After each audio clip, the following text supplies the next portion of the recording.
Juana I de Castilla, mejor conocida como Juana la Loca, nació el 6 de noviembre del año 1479 en el Reino de Castilla.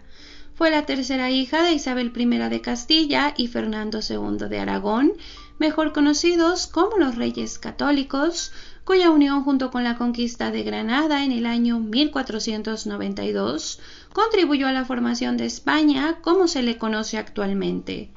En esa época las mujeres sí eran elegibles para ocupar la corona, pero como Juana fue la tercera hija, no se esperaba que ella se convirtiera en reina. Se le preparó entonces para un matrimonio político, instruyéndola en etiqueta de la corte, la música, las artes del bordado y la costura. Pero además, cuando Juana cumplió 7 años, su educación quedó a cargo de Andrés de Miranda, quien se encargó que ella también aprendiera gramática, historia, idiomas, matemáticas, filosofía, lectura, ortografía y escritura. Pasaron los años y para el año 1496, con solo 16 años, Juana dejó a sus padres para casarse con Felipe de Flandes, mejor conocido como Felipe el Hermoso. Él era 2 años mayor que Juana y era el hijo mayor de Maximiliano I, emperador del Sacro Imperio Romano Germánico. Su madre era la duquesa de Borgoña, que en esa época ya había fallecido, por lo que Felipe era el heredero del ducado de Borgoña, uno de los más ricos de Europa. De igual forma, se esperaba que heredara los territorios pertenecientes al Sacro Imperio Romano Germánico. La boda entre Felipe y Juana se celebraría el 20 de octubre, pero aparentemente Felipe quedó tan impresionado y cautivado con Juana que se aferró a celebrar el enlace antes para poder consumar el matrimonio a la brevedad. Se cuenta que la pareja experimentó una fuerte atracción física y el matrimonio fue afortunado al inicio. Ahora, como archiduquesa, Juana se instaló en la corte de Flandes, en los Países Bajos. Se esperaba que fuera la figura femenina dominante porque no había emperatriz ni una mujer de mayor rango que el de Juana, pero además los reyes católicos habían acordado con Inglaterra que mantendrían a raya a la duquesa viuda de Borgoña, Margarita de York, la abuelastra de Felipe, quien había financiado rebeliones contra el rey inglés Enrique VII, el aliado de los reyes católicos. Sin embargo, Juana no pudo hacer nada para mantener a raya a Margarita porque ya no tuvo ninguna posición dominante ni mucho menos poder. Desde que llegó, su suegro Maximiliano ya contemplaba renunciar a su alianza con los reyes católicos y abrazaron con Francia, por lo que Juana fue vista con muchos nobles con recelo, especialmente cuando tuvo a su primera hija, Leonor, en el año 1498. Esta niña más tarde sería reina de Portugal por su matrimonio con Manuel I y reina de Francia por su matrimonio con Francisco I. Sin embargo, su nacimiento molestó a Felipe, quien solicitó que los gastos de los cuidados que pudiera generar su hija Leonor fueran cubiertos por Juana, surgiendo así las primeras tensiones entre la pareja que se agravarían con los años. Fray Tomás de Matienzo reportó para la reina Isabel de Castilla que Felipe tenía a Juana completamente controlada y relegada a la posición de una simple consorte sin ninguna autoridad ni tampoco independencia. De hecho, él reportó que Juana ni siquiera tenía una suma anual por parte de Felipe que se suponía que debía asignarle para los gastos de su hogar. El contrato matrimonial había especificado que así fuera, pero al final de cuentas Juana era tan pobre que no tenía ni para dar limosna. Sin dinero ni siquiera para pagarle a sus empleados, Juana pronto se vio rodeada de empleados locales que obedecían a Felipe y no a Juana. Felipe fue aún más lejos, sustituyendo damas en las que Juana confiaba. Según este reporte, una de estas mujeres, señalada como Halloween, junto con los consejeros de Felipe, intimidaron tanto a Juana que ella dejó de protestar, confesando a Fray Tomás que ella recibía una gran herida, aunque no especificó de qué se trataba. Aparentemente, en ese punto, Juana experimentaba nostalgia por sus padres y su país natal. Otro reporte que alarmó a su madre fue que Juana se negaba a confesarse y rechazaba las tradiciones en las que creció. Pero a pesar de todo esto, Juana aparecía en los eventos públicos luciendo impecable, con las joyas más costosas que habían pertenecido a María de Borgoña y los vestidos más elegantes, pero lo más importante, desempeñaba su papel de manera perfecta. Además, afortunadamente para ella, su segundo embarazo fue un hijo al que llamaron Carlos. Él nació en el año 1500 y eventualmente se convertiría en el rey de Castilla y Aragón como Carlos I y el emperador del Sacro Imperio Romano Germánico como Carlos V. La tercera hija de la pareja fue Isabela, que nació en el año 1501. Con los años, ella fue reina consorte de Dinamarca por ser la esposa de Cristian II de Dinamarca. El cuarto hijo fue Fernando, nacido en el año 1503, quien fue emperador del Sacro Imperio Romano Germánico, rey de Bohemia, Hungría y Croacia. La quinta hija fue María, nacida en el año 1505. Ella fue reina consorte de Hungría y Bohemia por su matrimonio con Luis II de Hungría y Bohemia. La última hija de la pareja fue Catalina, que nació en el año 1507, y ella fue reina de Portugal por su matrimonio con Juan III. Pero mientras todo esto sucedía, el único hijo varón de los reyes católicos, el príncipe Juan, murió en el año 1497 sin dejar hijos sobrevivientes. En agosto de 1498 también falleció la hermana mayor de Juana, Isabel, sin herederos. Juana quedó entonces como la heredera aparente y Felipe se hizo llamar desde entonces príncipe de Asturias. Al tiempo que la pareja se movió para que Juana fuera reconocida por las Cortes Castellanas de Toro como la heredera al trono castellano por su herencia materna. Asimismo, su esposo Felipe fue reconocido como su futuro consorte. En ese momento, Juana fue nombrada princesa de Asturias, título que tradicionalmente se otorga a la heredera de Castilla. Ese mismo año, pero en otra ceremonia, las Cortes aragonesas se reunieron para prestar juramento a Juana como heredera al trono de Aragón, esto por su herencia paterna.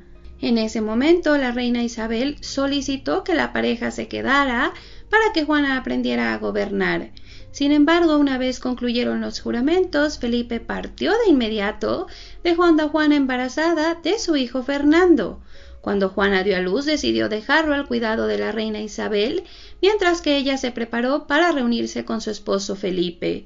La reina Isabel se lo prohibió, alegando que volver a Flandes representaba atravesar Francia, lo cual era muy peligroso, porque Castilla estaba en guerra con ese país. La reina Isabel intentó de todo para persuadir a su hija, pero terminaron peleando. Juana en respuesta intentó forzar a los capitanes para que prepararan los barcos y cuando alguien se negaba, ella reaccionaba gritando. Juana pronto se negó a comer, a hablar e inclusive a dormir. Al final consiguió su cometido y para mayo del año 1504 ella estaba de vuelta junto a su esposo Felipe. Él al parecer en ese momento estaba teniendo una aventura con una dama de la corte, lo que provocó que Juana atacara físicamente a esta mujer.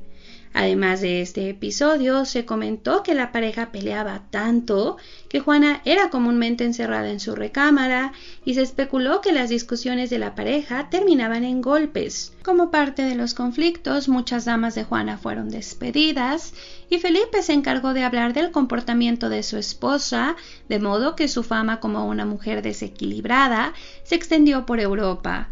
Aunque se piensa que tanto Felipe como su padre Maximiliano pudieron exagerar estos episodios, preparándose para tomar el poder de Juana, sobre todo porque el embajador veneciano reportó en el año 1505 que Juana se veía bastante bien en público, dejando claro que ella al menos en público se comportaba de forma más que educada, aunque nunca ocultó los celos que sentía por su esposo Felipe. Aunque una realidad es que en Castilla ella había dejado tan mala impresión que los relatos sobre su locura fueron creídos y aceptados. La reina Isabel I de Castilla falleció en noviembre del año 1504 y Juana se convirtió oficialmente en reina de Castilla, lo que provocaba que su padre Fernando perdiera su condición de monarca de Castilla. Sin embargo, antes de morir, Isabel dejó estipulado que Fernando podía ser regente de Juana en caso de que ella no estuviera en condiciones de gobernar o simplemente no quisiera hacerlo. Juana tenía 25 años, por lo que en teoría no necesitaría un regente, pero la voluntad de Isabel deja claro que no confiaba en la cordura de su hija o que temía que Juana pudiera ser demasiado controlada por Felipe. El resultado fue que, con toda la intención de continuar gobernando Castilla, a principios del año 1505, Fernando acuñó monedas con su nombre y el de Juana, alegando además que su hija era incapaz de gobernar. Como resultado, él quedó a cargo del gobierno, pero su yerno Felipe, el esposo de Juana, respondió acuñando monedas en nombre de Felipe y Juana, dejando así claro que él no tenía intenciones de dejarle el derecho a su suegro Fernando. En respuesta, Fernando se casó con Germana de Foix, quien era la sobrina del rey francés Luis XII. Además de la alianza con este matrimonio, Fernando buscaba tener un hijo varón para que Juana perdiera derecho a heredar Aragón. Aragón pertenecía a Fernando y daba preferencia a los varones, por lo que si él tenía un hijo, aunque fuera menor que Juana, este se convertiría en el rey de Aragón.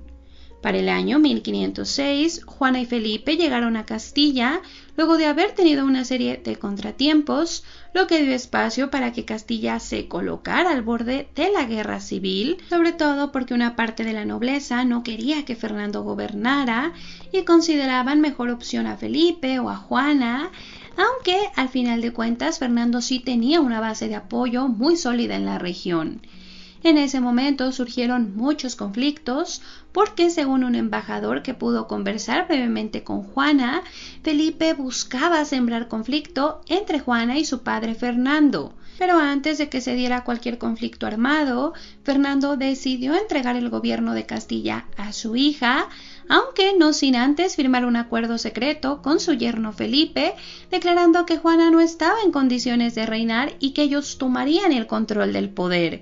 Sin embargo, por razones desconocidas, Fernando desconoció el tratado poco tiempo después, alegando que había sido forzado al mismo porque temía la fuerza militar que tenía su yerno Felipe. Fernando no hizo ningún intento por ver a su hija, alegando que solo buscaba la paz, y se retiró para reinar Aragón. El 12 de julio, Felipe y Juana fueron jurados juntos como rey y reina de Castilla y León. Desde ese momento, su hijo Carlos fue considerado el heredero aparente. Felipe intentó controlar el gobierno en nombre de Juana, pero las cortes exigían la presencia de la reina constantemente, aunque se dice que Juana se negaba a dejar sus habitaciones en muchas ocasiones. El 25 de septiembre del año 1506, Felipe murió tras 5 días de enfermedad en los que Juana se negó a dejar su lado. La causa oficial de la muerte fue fiebre tifoidea, pero lo conveniente que esta muerte resultó a Fernando provocó que los rumores lo señalaran a él de haber envenenado a su yerno. Juana, que estaba embarazada de su último hijo, cayó en una gran pena y se dice que se empeñó en abrir el féretro de su esposo mientras lo trasladaban de un pueblo a otro.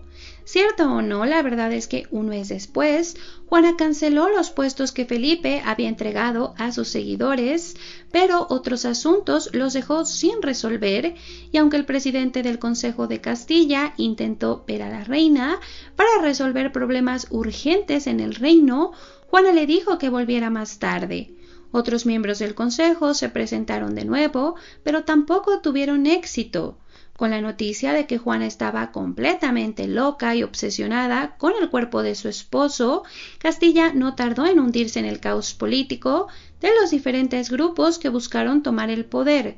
Los consejeros no obedecían las pocas órdenes que daba Juana y la peste junto con la hambruna golpearon a los súbditos.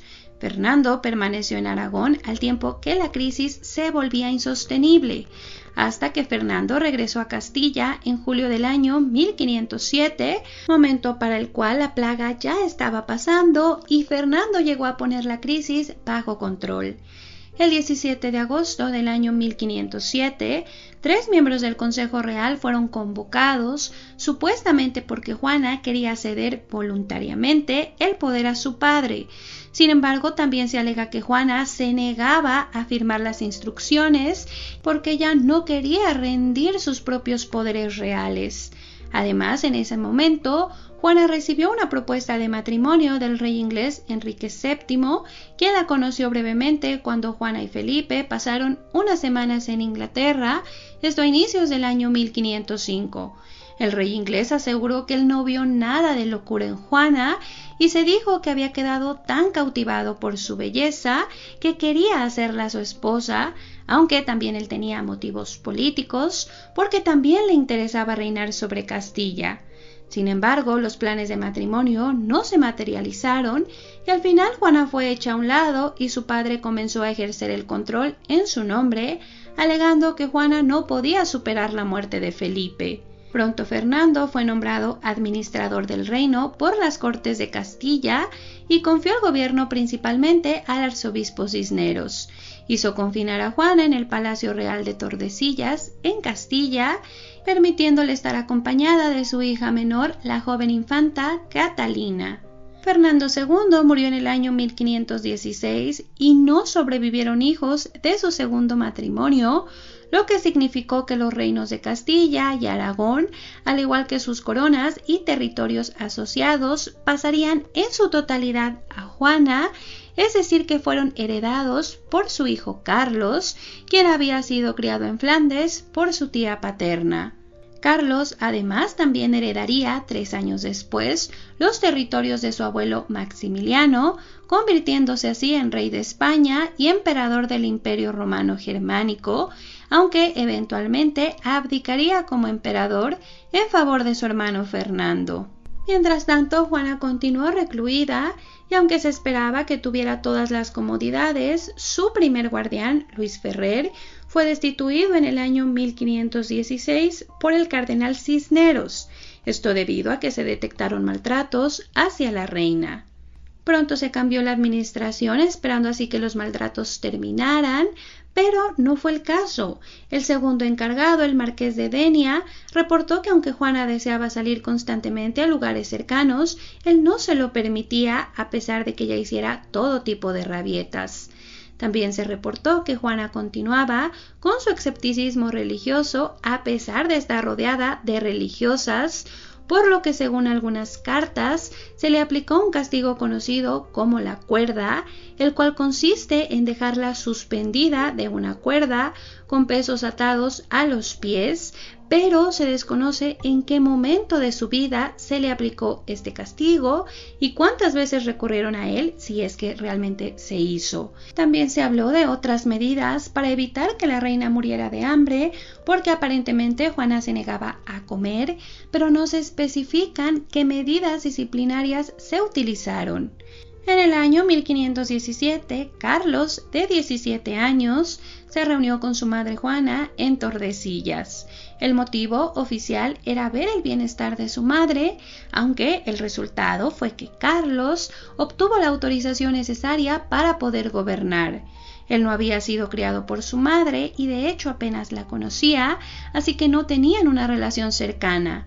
Se desconoce si Carlos realmente creía en la locura de su madre, pero él nunca dio instrucciones para sacarla del encierro.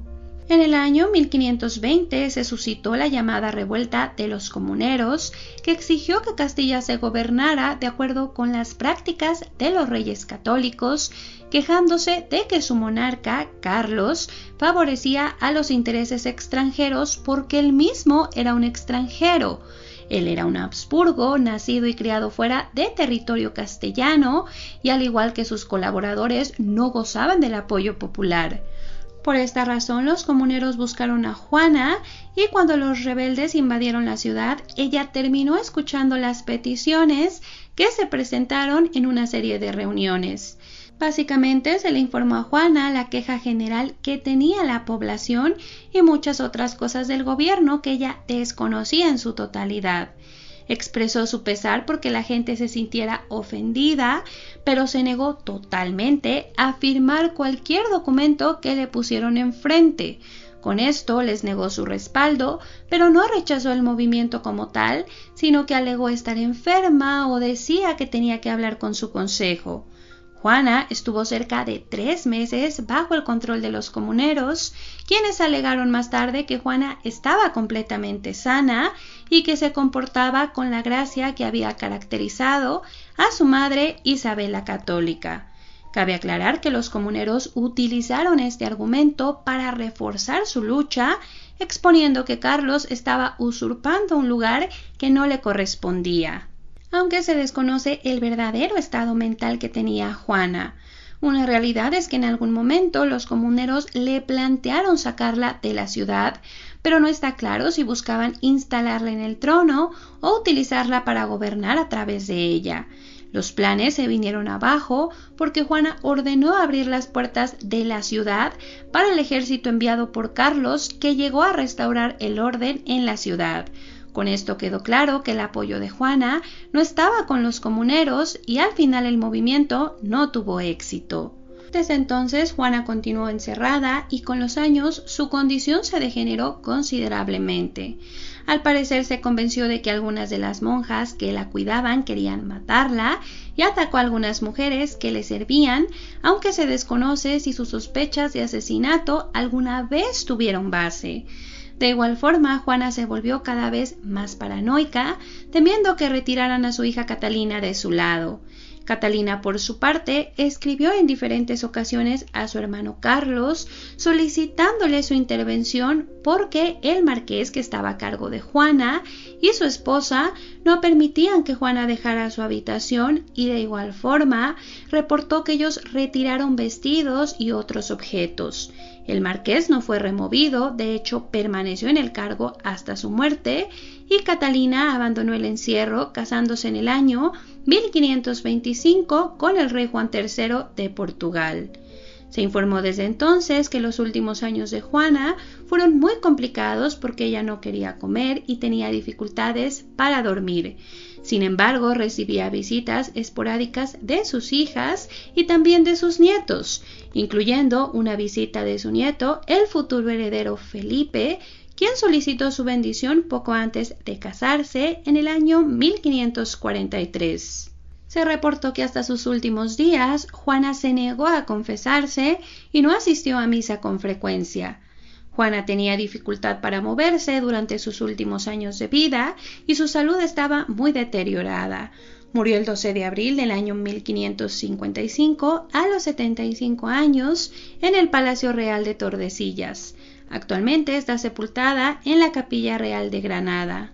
Y pues ese es el resumen de la biografía de Juana I de Castilla, popularmente llamada La Loca, lo cual me parece muy cruel, chicos, porque realmente no está claro cuál era el problema mental que ella tenía, si es que tenía alguno, o también pues qué tan malo era este problema. La verdad es que es uno de los misterios más grandes en la historia de Juana, porque como les decía en la biografía hay testimonios contradictorios y lo complicado es que tanto las personas que afirmaban que estaba loca como las personas que lo negaban pues tenían intereses políticos, así que les convenía hacer la afirmación. Por ejemplo, a los comuneros les convenía decir que ella estaba sana porque esta era un arma que ellos estaban utilizando en contra de Carlos. A Enrique VII también le convenía decir que estaba sana porque él quería casarse con ella. Él tenía muchos problemas en Inglaterra, él necesitaba aliados, necesitaba este matrimonio, desde luego que también quería poner sus manos sobre Castilla. Por otro lado, pues desde luego que a Fernando le convenía afirmar que Juana estaba loca para poder quedarse con el control de Castilla, mismo el caso de Felipe, así es que realmente es complicado, chicos, saber a ciencia cierta qué pasó. Sobre todo era una época en la que no se entendían las enfermedades mentales, ni siquiera las enfermedades enfermedades físicas. Cualquier cosa que la gente desconocía o no podía entender la etiquetaba como del diablo y así. Así es que pues sí, es muy complicado entender qué le pasaba. Algunos psicólogos modernos que han revisado las crónicas han llegado a la conclusión de que tal vez ella tenía depresión o algún problema clínico con los celos que tal vez exageró o incluso se le complicó a ella. La verdad es que, no sé, también por ejemplo se alega que su abuela materna, Isabel de Portugal, que fue reina consorte de Castilla, también tuvo algún tipo de problema mental, así que es muy posible que Juana heredara este trastorno, pero no sabemos realmente en qué nivel ella estaba incapacitada para gobernar, porque no está muy claro, chicos, esa es la verdad. Yo no les puedo decir si estaba loca o no estaba loca porque a mí no me consta, a nadie le consta y esa es la verdad. Puede parecerte obvio que sí lo estaba, puede parecer obvio que no, pero la verdad nadie la sabe y nadie nunca la va a saber. Es verdad que no es normal alguna de las cosas que hizo, por ejemplo esta rabieta cuando se quería ir de regreso con su esposo, inclusive dejó a su hijo atrás. También esta forma en la que se dice que incluso ya quería conservar el cuerpo de su esposo con ella, pues no, definitivamente no nos parece normal, pero era otra época, chicos, y tampoco no sabemos qué tan exagerados sean estos rumores o sean estas crónicas, porque son cosas que registran otras personas, así que al final de cuentas es muy difícil. Otra cosa es esto de la cuerda, de que la castigaban con la cuerda. Bueno, eso viene en unas cartas que aquí en las referencias yo les dejo donde vienen estos documentos, donde los pueden leer, pero tampoco sabemos exactamente en qué momento de su vida pasó, si es que pasó o si simplemente se comentó. No sé, chicos, hay cosas que sí son muy complicadas de interpretar, pero definitivamente pues sí, chicos, Juana se vio superada en ese sentido. Era complicado para las mujeres, no porque no pudieran ser reinas, sí podían, desde luego que podían, pero era complicado. Su madre, la propia Isabel, tuvo que casarse y tuvo que rodearse de aliados para poder mantener su posición. No era algo sencillo, chicos, a pesar de que por derecho pues tú tuvieras la herencia, no era tan fácil. Así que pues al final es una historia muy triste, pero pues ni modo, así pasa, chicos. Y pues eso es todo de mi parte. Yo espero que les haya gustado el video y muchísimas gracias.